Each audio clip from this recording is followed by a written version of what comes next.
हमने सिनेप्लेक्सेस तो बना दिए हैं, लेकिन अफोर्डेबिलिटी जो है उसको ख़त्म कर दिया।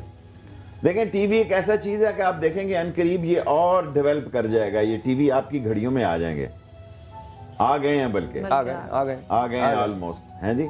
और ये इंटरनेट पे टीवी हो जाएंगे सारे।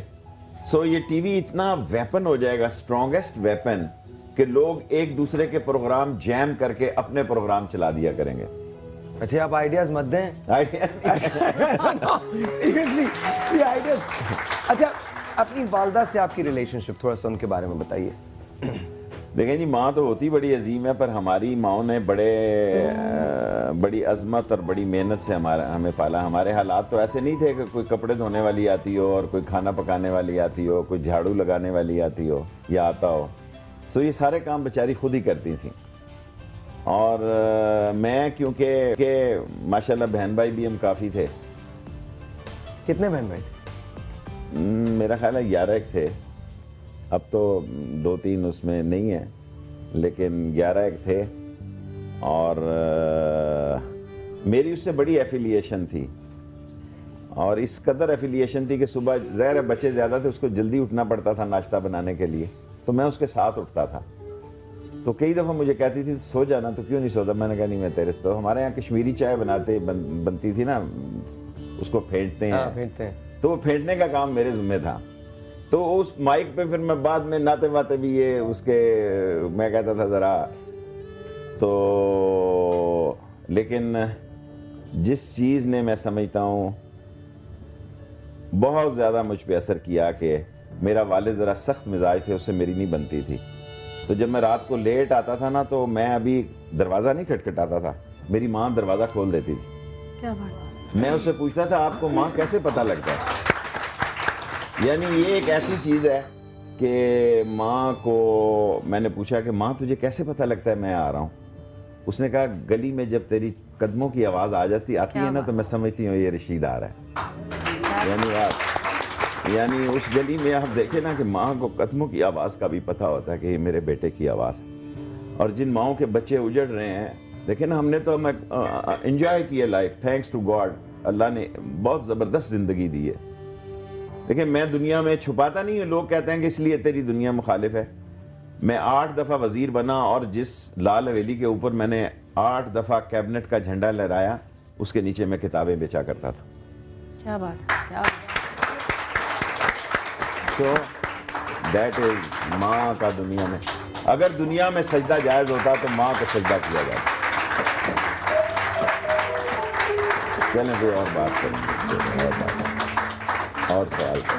क्यों नहीं? कोई और नहीं। मैं जो इंसान जब भी तकलीफ में होता है, जब भी परेशान होता है, तो मेरी मुंह से तो माँ ही निकलता है। हालांकि कई दफ़ा लोग मुझे कहते हैं तो खुदा का नाम नहीं लेता, तो जब परेशान होता है माँ की बात करता है। सो एक्चुअली देखिए ना, हमारी माँओं ने, आज तो गैस है, बिजली है, हमारी माँओं ने वो बूरे की अंगीठियाँ भर भर के, और हमारे यहाँ तो कोई डाइनिंग टेबल नहीं थे ना जी, ज़मीनों पे बैठ के खाते थे। एक ही थाल में 4-4 बच्चे, 6-6 बच्चे खाते थे। आप और उस मेहनत को देखें। आज तो बच्चा पानी से निकलता ही नहीं। हमारी माँ इतवार के दिन हमें पकड़ के ज़बरदस्ती निकालने लाती थी, और वही कपड़े जिससे धोए जा रहे हैं, घर में साबुनें बनाती थी बेचारी कि साबुन महंगी है, उसी साबुन के पानी से हमारे सर पे भी घेर देती थी। उसी से जिससे कपड़े धोए, उसी से पाश करके तौलिया, एक ही तौलिया सबके लिए था, एक उससे छीनता था, एक उससे छीनता था। सो बड़ी डिफ़िकल्ट लाइफ उन्होंने गुजारी है।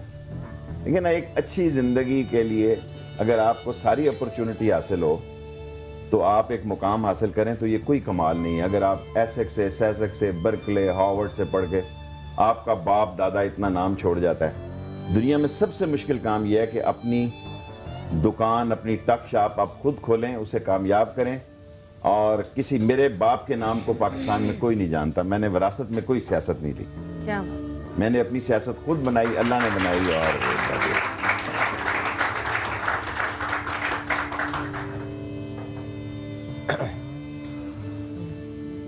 अभी जो हालिया वाक़या हुआ पेशावर का, मैंने माँ को रोते हुए देखा। मैं माँ खुद पेशावर में उस दिन मौजूद था। 3 दिन हम वहाँ रहे हैं, और हम लोगों से गले मिले, पुरसा किया, कैमरा ऑफ कर दिया।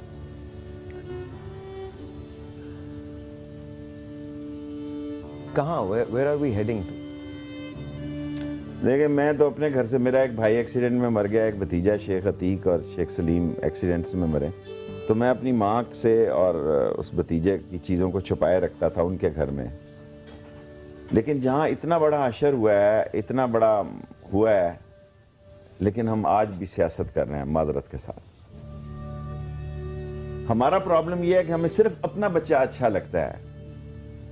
इस मुल्क में दूसरों की सारी चीजें अच्छी लगती हैं, अब सिर्फ अपना बच्चा अच्छा लगता है। हम अपने बच्चों में बांटते हैं। ये 5 खानदान है जिन्होंने 30 आवारा, नालायक, फनी खराबी के बच्चे, फिजिकली मेंटली अनफिट, हम सारे पैसे उन्हीं पे। देखिए, हम गरीब के बच्चों को डांट रहे हैं, अपने बच्चों को बांट रहे हैं। ये बात 2 साल में खत्म नहीं होगी जी। अगर हमने ये जो माशी तजाद और जो फर्क माशरे में आ गया है कि सलाहियत वाले लोग धक्के खा रहे हैं और बगैर सलाहियत के लोग खाना नंबर 2 से खाना नंबर 1 में आ रहे हैं, इसका रिवोल्ट होगा जी, इसका यकीनन रिवोल्ट होगा। हम कह तो रहे हैं जनाब अली कि हमने ये कर दिया, वो कर दिया, बड़ा मुश्किल है। पाकिस्तान के लिए 2015 बड़े इम्तहान का साल है। अल्लाह ताला हमें इसमें कामयाब करे और हमें एक मैं सवाल आपसे करना चाहता हूँ, बिकॉज मैं आपको वैसे जानता हूँ जैसे और बहुत सारे लोग नहीं जानते। मैं आपके दिल को समझता हूँ, और मैं जिस शेख रशीद को जानता हूँ, जिनको मैंने देखा है, मुझे आपके साथ शोज़ याद हैं, वैसे आपके काम मुझे बहुत, शायद आपको नहीं पता कि मुझे पता है, मुझे मालूम है। तो जब मैं इस किस्म के जुमले आपकी तरफ से सुनूंगा, और ये बात मैं आपसे पूछना चाहता हूँ कि फ़नी खराबी के बायस तो थोड़ा सा दुख होता है। इस बात का दुख होता है कि आप एक लीडर हैं और हर दिल अजीज़ लीडर हैं, और लोग आपकी रिस्पेक्ट इसलिए नहीं करते क्योंकि आप टेलीविज़न पे आके TRPs देते हैं। लोग आपकी रिस्पेक्ट इसलिए करते हैं क्योंकि आप इनके दिल की बात करते हैं, एक एक बात करते हैं जो आपके दिल से निकलती है। तो आपको कभी एहसास नहीं हुआ कि शायद थोड़ा सा कहीं ज़्यादा ज़्यादती हो जाती है कहने में? हो जाती है। मैं कोशिश करूंगा 2015 में ऐसी ना हो। लोगों ने मुझे धमकियां भी दी हैं, 4 दफ़ा मैं खुदकुश हमलों से बचा हूँ, 4-5 साथी मेरे शहीद हुए हैं। बज़ाहिर मैं बड़ा बहादुर हूँ, जिस दिन से मेरे साथी शहीद हुए हैं अंदर से मैं इतना बहादुर नहीं हूँ। मैं चाहूँ भी तो जो अल्फाजों की आमद है वो मैं नहीं रोक सकता। मेरा एक प्रॉब्लम है कि जो कुछ मैं एक चीज़ मेरे ज़ुबान पे या दिमाग में या दिल पे आती है, मैं उसको रोक नहीं सकता। अगर मैं चाहूँ भी कि इसको पार्लिमानी ज़बान में बदलूँ, मैं नहीं बदल सकता। 1-2 जुमले मैंने बोले हैं 14 में, जिसने मेरे लिए भी बड़ी मसले पैदा किए हैं।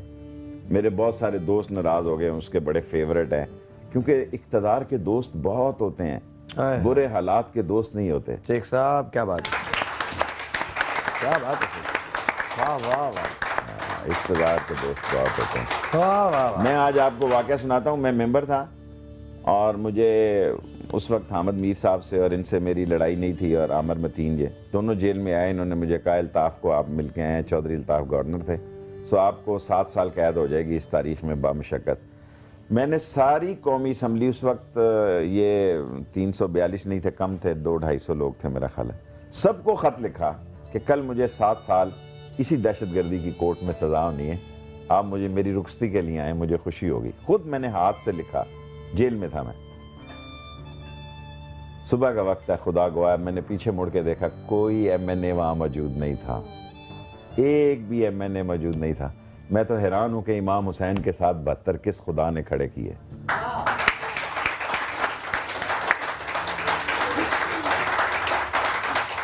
इम्तहान के वक्त लोग खड़े नहीं होते, अच्छे दिनों के बहुत दोस्त होते हैं। लेकिन नहीं, माशरे को आप, मैंने आपको कहा, यहाँ फोटोएं छपती हैं कि मोबाइल छीनने वाले को मार मार के मार दिया। बड़े आदमी का पिज्जा जल्दी आता है, गरीब की एम्बुलेंस नहीं आती, मर जाता है ट्रैफिक में फंस।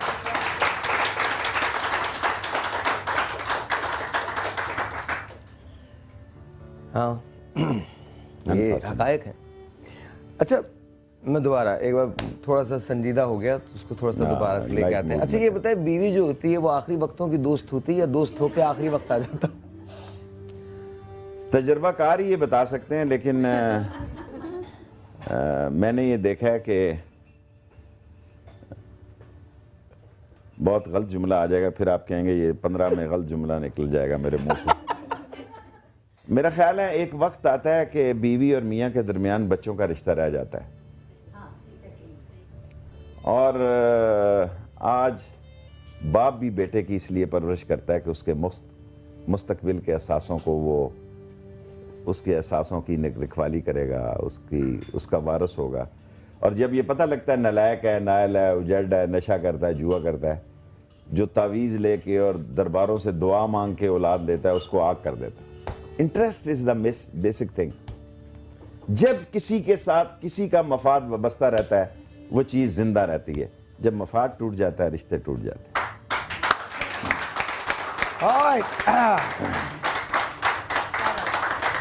दूसरा घंटा कहाँ गया है नो वन नोज, लेकिन जब हम वापस आएंगे सवाल तो फिर वही है, वहीं से होगा। हम गए बाहर, आपको जो सिस्टम वो हंस रहे हैं, उनको पता है कि मैं क्या कहने वाला हूँ।